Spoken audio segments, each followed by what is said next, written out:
Presidential contender Michael Bloomberg has a message for Elizabeth Warren. Your wealth tax, which would create an army of IRS collectors around the world, he's saying, Michael Bloomberg says, that's called Venezuela.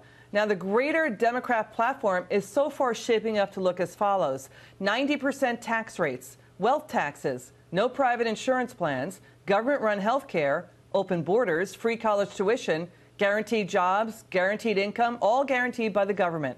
Let's bring in Americans for Tax Reform President Grover Norquist. Did I get it right, Grover? Did I leave anything out?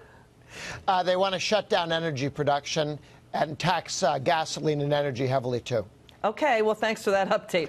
You know, Grover, I want your reaction to now even the Washington Post editorial board reading basically the Riot Act to all the people who are for single payer and Medicare for all. You can't have it all. Here's the quote. What Medicare for All could not do, and what Kamala Harris and others who may tout the idea during the coming campaign cannot honestly claim, it will not end health care rationing. And Grover, WAPO is saying the Democrats should not make that argument by exaggerating the benefits or lowballing the cost of single payer, as they often do. What's your reaction to now Washington Post is taking them on, saying you're dead wrong?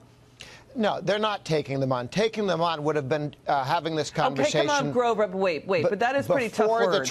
Before the 2018 election. All right, but those are, all right, just give them some kind This is a warning to ask them, please don't lose the 2020 election. The Democrats are on track to make Trump look extremely good. Not only are we having more jobs and more energy, and the stock market's gone from 18,000 up to 25,000. I know, but I'm asking you to just respond on the Washington Post comments about, hey, you don't talk about, you're talking like it's going to cost you. The way you're phrasing it, you're lowballing the costs of Medicare for All. Take on that.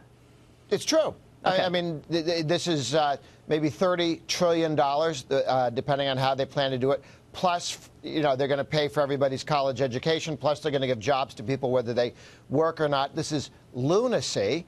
And the Washington Post is a cheerleader for the modern Democratic Party, and it's warning them that they're about to throw away the 2020 election. So they're saying, don't do that. I hear you.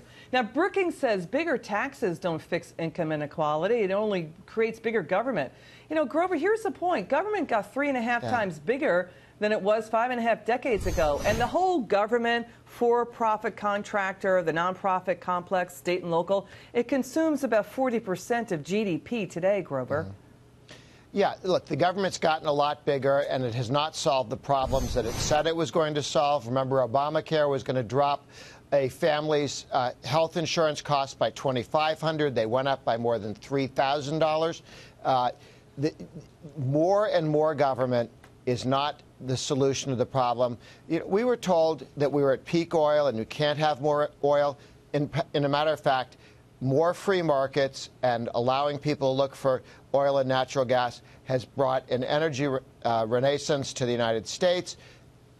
Everything that the left said, the Brookings Institute said that if Trump was elected, the stock market would fall 10 to 15%. It's up maybe about 30%. So the left's analysis of what creates growth, if you look around the world, you could have learned from Venezuela, Brazil in the past, Argentina in the past, the Soviet Union, wherever you wanted to look. Low taxes, property rights, freedom of contract, liberty give you growth. And when you move in the other direction, you have fewer jobs. We just got 3% wage increase over the last year. Yeah. That we were told couldn't possibly happen. You know, Grover, I wonder if all those people who said, the markets are going to collapse, if they personally sold their own stocks.